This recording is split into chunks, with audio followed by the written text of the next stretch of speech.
Salut les fruits addicts, on vous retrouve aujourd'hui pour vous parler d'un agrume. Personnellement, c'est mon agrume préféré.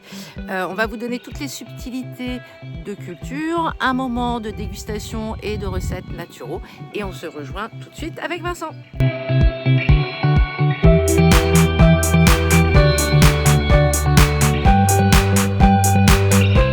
Salut les fruits addicts. Alors j'étais en train de sentir cet agrume on peut pas se tromper. Ça reste quand même une odeur très très particulière. Le Combava. Voilà, Citrus Xtrix. On est dans la famille des rutacées. C'est un agrume qui nous vient d'Indonésie.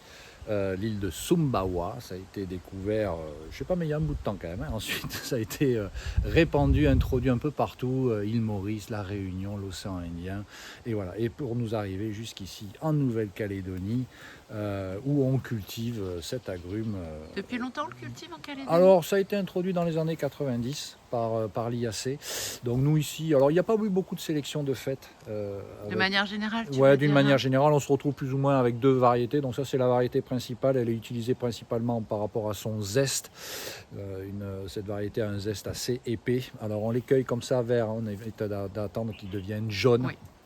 Et puis ensuite, il y a une autre variété, Micranta, qui elle est plus petite, un peu vert jaunâtre et qui est plus juteuse, Okay. donc qui sera plus utilisée par rapport à son jus.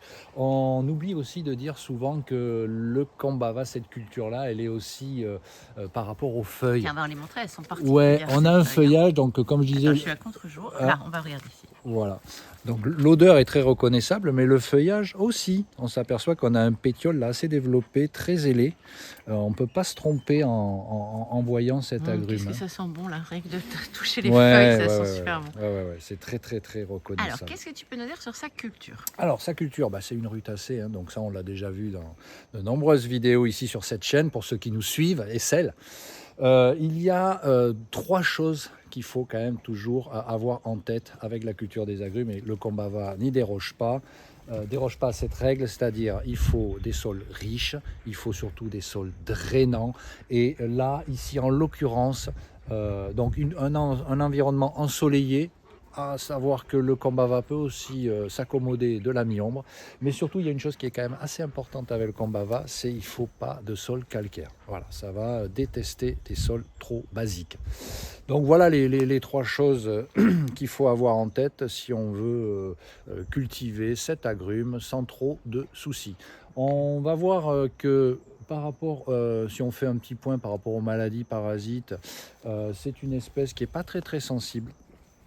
Alors bien sûr, il y a tout ce qui est, tous ces petits problèmes de pucerons, de cochenilles, tout ça, mais qui se règlent assez facilement, notamment avec cette petite solution là d'eau, savon noir et l'huile de colza qui fonctionne très très bien. On s'aperçoit que le Combava est pas très sensible aux acariens. Donc ça, c'est bien. Ouais, à l'inverse d'autres citrus, je pense notamment à tout ce qui est cédra, où c'est que c'est le cédra, c'est en l'arbre à permanence, misère. c'est en permanence rempli d'acariens. Là ici, on a quand même sur le plan sanitaire des arbres qui se comportent quand même plutôt bien et qui ne sont pas très très atteints. On va avoir aussi tout ce qui est un peu jaunissement de feuilles de temps en temps. Bon, sur des carences, hein. Ouais, ce sont des carences, principalement des carences en azote ou en fer. Ou en fer aussi. Bon, nous ici on a cette spécificité-là, on a des sols bloquants, le sol n'est pas facilement assimilable. Mais bon, voilà. Alors tu parles d'arbre. Arbre ou arbuste? C'est un grand arbre? Ça devient gros, ça reste petit? Ça reste, alors ça se taille sans problème, mais à la base ça reste quand même un agrume de petite moyenne taille. Voilà, là il a quoi? Il a 6-7 ans? Ouais, ça a 6-7 ans. On le taille régulièrement. On l'a taillé, mais pas forcément beaucoup en hauteur. Donc c'est vrai que c'est pas très très très encombrant. Ouais. C'est un petit jardin, ça va. Ouais, c'est un agrume qui peut s'accommoder de culture en pot. Sur un balcon, dans un petit jardin, sans compter que c'est quelque chose qui devra même de préférence être multiplié végétativement. Ah, ok. Voilà, parce que certes c'est une espèce qui est auto-fertile, Mais bon, comme tous les agrumes, hein, les abeilles qui vont venir polliniser, les pollens peuvent se mélanger.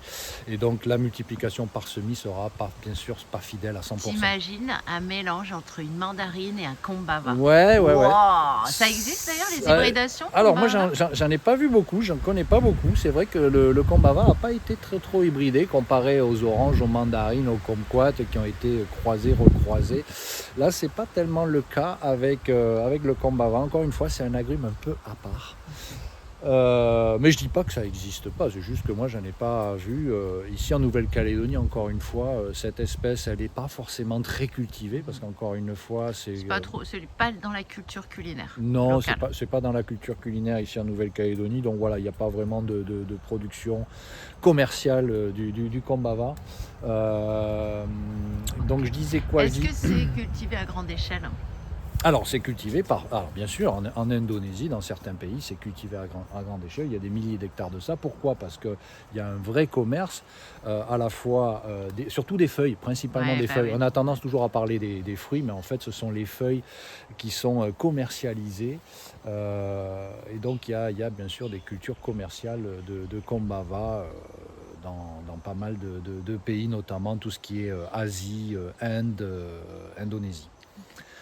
On parlait de multiplication végétative, donc je disais les semis, c'est pas très fidèle, hein, comme pour tous les agrumes, donc plutôt à éviter. Par contre, il y a donc après deux autres possibilités, le greffage, le bouturage. Le bouturage, on le sait, pareil, ça marche très très bien, hein, c'est pas très compliqué. Par contre, vous n'aurez pas de pivot. Donc ça restera des arbres qui seront un peu sensibles au vent, qu'il faudra plutôt destiner à de la culture en pot sur des terrasses ou dans des petits jardins abrités. Sinon après vous avez le greffage. Alors le greffage ici en Nouvelle-Calédonie on a accès principalement à 3 porte-greffes. Donc tout ce qui est Volkameriana, qu'on utilise principalement pour multiplier tout ce qui est citrus, hein, voilà, dont le kombava. L'avantage de ce porte-greffe, c'est qu'il va supporter beaucoup mieux les sols calcaires. Donc voilà, parce que je ne sais pas si on l'a dit tout à l'heure, hein, les sols calcaires, ça n'aime pas du tout. Hein. Ouais, on l'a dit. Donc voilà, greffez ça sur Volkameriana, vous aurez un kombava qui sera fidèle déjà et ensuite qui sera aussi un peu limité en taille. C'est nanifiant un peu. Ouais, ben voilà, comme toutes ces multiplications végétatives, ça a tendance un peu à nanifier le plant. Ok. Est-ce que c'est envisageable en métropole ou en Europe de le cultiver, ce kombava? Alors oui, mais par contre il y aura quand même cette limite qui restera le gel, le climat. Voilà, il faudra quand même un hiver pouvoir rentrer. Et tu greffes par exemple un kombava sur du yuzu qui est quand même assez rustique. Ouais, ça doit possiblement. Ouais. Parce qu'on a une ressemblance au niveau des feuilles entre yuzu et. Ben après, les gels, ça restera quand même toujours compliqué, mais vous avez dans tout ce parcours méditerranéen en Europe, hein, sans forcément parler de Portugal ou d'Espagne, mais même dans le sud de la France, vous avez la possibilité d'avoir des zones qui gèlent pas forcément ou très peu, auquel cas là vous pourrez planter ça dans des petits jardins un peu exposés au sud et surtout pailler. Si vous paillez bien, l'hiver passera plus facilement et vous pourrez tenir cette espèce là sans problème dans votre jardin. Bon, mais voilà, donc maintenant je vous propose de passer à la minute naturo avec Audrey.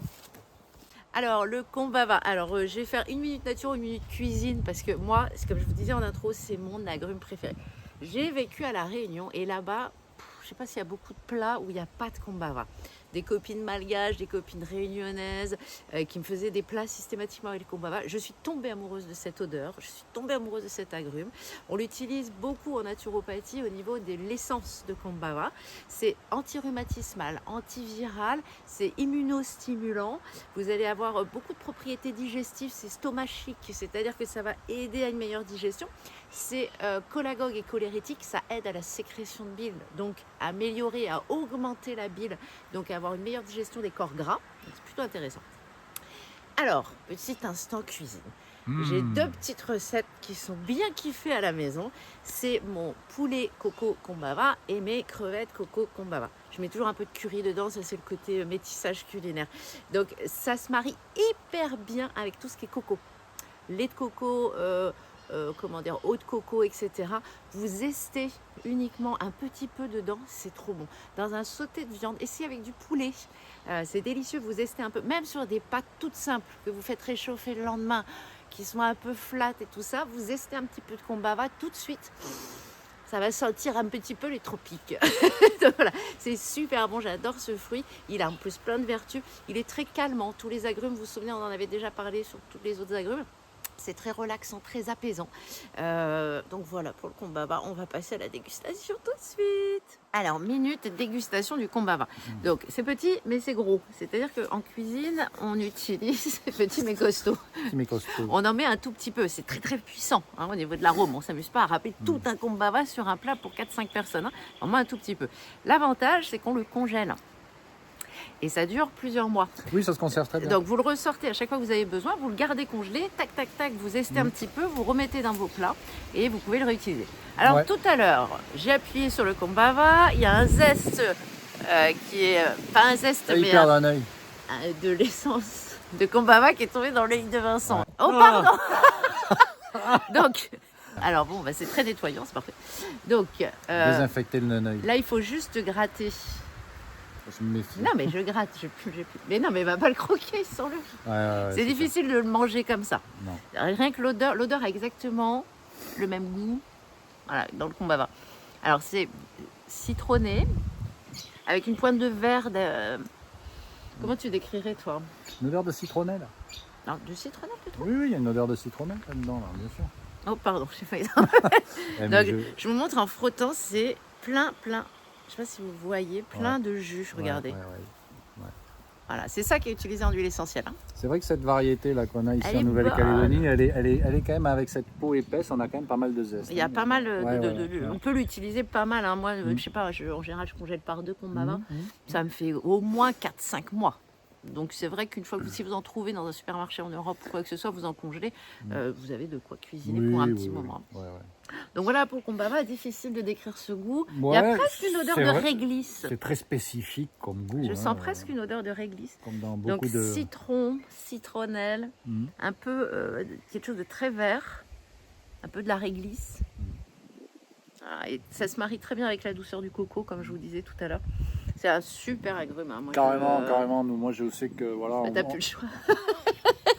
On vous encourage à planter un combava chez vous. Ça peut être aussi, ça peut ne pas prendre beaucoup de place dans un pot. Ça peut le faire sans problème. Pas loin de la cuisine. Exactement. Voilà. Et puis en plus, l'avantage, c'est que vous pourrez cueillir ça au fur et à mesure. Et j'ai oublié de préciser. Les feuilles sont beaucoup utilisées dans les thés. Ah oui, exact. C'est vraiment, ça fait partie. C'est pour ça que c'est cultivé. Kaffir lime. C'est vraiment pour rajouter ça dans le thé, pour aromatiser, pour donner un goût un peu comme le Earl Grey avec la bergamote.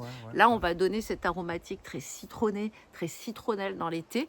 Donc, vous pouvez aussi l'avoir, le mettre en infusion, le mettre dans votre thé. C'est vraiment super bon. Et on peut cuisiner avec, on peut le déshydrater, on peut faire une poudre. C'est un super agrume. Il faut avoir ça dans son jardin, ça prend pas beaucoup de place et puis c'est pas très compliqué à cultiver. Non, c'est joli, ça sent bon quand on le froisse en passant.